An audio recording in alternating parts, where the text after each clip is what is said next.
Howdy everyone, the Army of Otters here, and welcome back to the Unexplored Capital Wasteland. Today we're going to be checking out SatCom Array NW-07c. Man, is that a mouthful or what? Despite this really long name and what might be seen as kind of a just copy and paste satellite array, there's actually a lot going on in this area, and it's a pretty cool place to come and check out. There's a couple of trucks that have some very interesting things inside, and of course the satellite array in the surrounding area just has a lot of interesting wildlife and interesting NPCs, so let's jump into it. And here's the location on the mini-map. It is just northwest of Shale Bridge and northwest of the Abandoned Car Fort. Actually, if you go to Abandoned Car Fort, you can just follow the highway north, and you'll come straight to the satellite array. Now, you have these two elevated highways right next to each other, and right in the middle is a Mirelurk Habitat. Now, these Mirelurks are usually leveled to the player character, but there are chances you could even encounter a Mirelurk King as a low-level player, so it could be a bit risky, but if you actually shoot them from the highway, you can kill them somewhat easily. I just used a mini-nuke on the Mirelurk Hunters and took out the smaller guys with my laser rifle. So first I want to look at the easternmost raised highway, because there is a truck up here, and as you approach it, a body will come flying out of the truck. There's a loud explosion, and basically this Enclave scientist just killed himself. You definitely want to go take a look at his body because he has a big book of science and some bottle caps. I'd like to assume that this scientist did some really messed up things in his career, and he can no longer live with the guilt. And obviously, he's hiding out in this truck right next to an Enclave fortification. So who knows what he is guilty of, but perhaps justice is served. Also, inside of the truck, you can find the mini-nuke, and you can also find stim packs and other loot, but sometimes they get launched out of the truck because of the explosion. And there's also just a randomly teleporting dog meat inside as well. And as you approach the actual satellite array, a large fight will erupt with the Enclave soldiers as they spot you. One of these Enclave soldiers had a heavy incinerator, and that really tore me to pieces. I think flame weapons in Fallout 3 seem to be very overpowered, both for me and the enemy.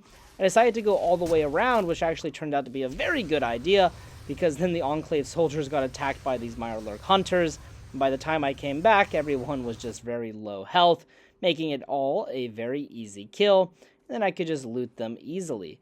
However, not all of the Enclave soldiers came down from the satellite array. As you can see here, as I made my way up, there was more Enclave, and so you're going to have to kill them as well. I think there was about 3 or 4 Enclave soldiers, along with the sentry bot, and also an Enclave officer that got lost, and you'll see him later. So definitely be prepared for a pretty large fight if you come to this location. Now, before going inside the actual satellite array, I wanted to take a look at the westernmost highway, where I was getting shot at by the Enclave officer, and you're going to find a bunch of skeletons along with internment orders. And if you actually read these orders, you can find a pretty dark piece of America's side of the Great War. We learned that the US government was interning Chinese Americans, obviously because the United States was at war with China. Obviously, this is very similar to what happened to Japanese Americans during World War II. It's a bit of a parallel between those two wars. Also worth mentioning is on the internment orders, there are 7 names. However, there's only 6 bodies within the truck, so perhaps one of them escaped when the atomic bombs fell. Then there's 2 first aid boxes, which contain pretty good loot. Then I was getting shot at by this Enclave officer, so I finally decided to kill him.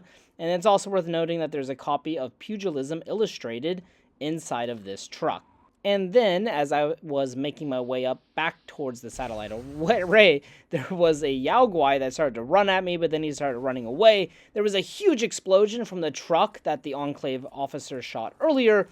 A piece of the door almost hit me, and then the hood flew all the way up here to the satellite array. So a really kind of crazy, awesome, funny explosion to catch on film. Now, inside of the satellite array, there is no danger to the player character. In fact, you are the danger. There will be several Enclave scientists, and they'll run away from you and dog meat as you enter. However, they are considered evil, they are considered enemies, so it's best to probably just kill them. Dog meat did most of the bad work for me, so I just had to go around and loot. Now, there's really nothing inside of the satellite array. There was a medical kit, and of course you can get some medical supplies. And of course, you can loot the Enclave for whatever they have. Now, as you come up at the top, if you've completed the Waters of Life quest, there will be 2 Enclave choppers that will fly by. However, I accidentally jumped off this side of the satellite array and killed myself, and when I respawned, there were no more helicopters, or sorry, vertibirds. However, when I came back down, the vertibirds were actually there. So it's kind of a weird glitch or weird sequencing. And as I watched the vertibirds to see where they go, they actually just kind of disappear into the mountain. Really weird. Some kind of Enclave conspiracy going on in that mountain, perhaps. Don't know what, or perhaps the mountain is just hungry and ate 2 giant metal birds for dinner. Then as we make our way to the other satellite array, we find that it is unfortunately boarded up and we cannot enter it. However, behind the satellite array, there is a very hungry Yaoguai that tried to kill me and dog meat. However, he was no match for my flamer. I went to go back to take a look at where the Yaoguai lives, but there isn't anything back here besides a few dead trees that just kind of mark his territory, perhaps. Now, the second satellite array is badly damaged, and the actual satellite dish has collapsed. I went to investigate the dish, and to my surprise and to my amusement, I actually found there is a friendly scavenger living inside, and he will actually trade with you whatever he has on him, and he can also repair your weapons, even though he only has a repair skill of 12. That's kind of worthless. But I just thought it was really funny that he's living so close to the Enclave. Obviously, in the satellite array, we can see several dead ghouls, and we can only imagine what the Enclave was doing to those innocent people. That scavenger is very lucky to be alive.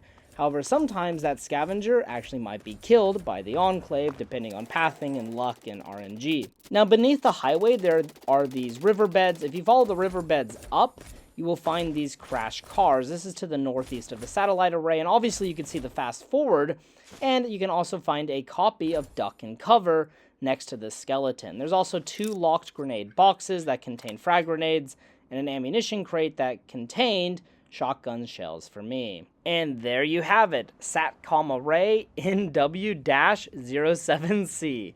Again, a bit of a mouthful, and despite the kind of boring and lame name, this location is actually pretty darn cool. These 2 trucks that are at this location are really awesome, telling us some of the history of the Fallout universe, and telling us a very tragic story about a scientist that, well, probably did some very bad things. The satellite array itself is awesome because we have a pretty cool battle that takes place. There's Mirelurks, there's all kinds of cool stuff going on, a very dynamic fighting ground. And if you guys have any recommendations for a future location or future video, please post them in the comments section below. And as always, until next time.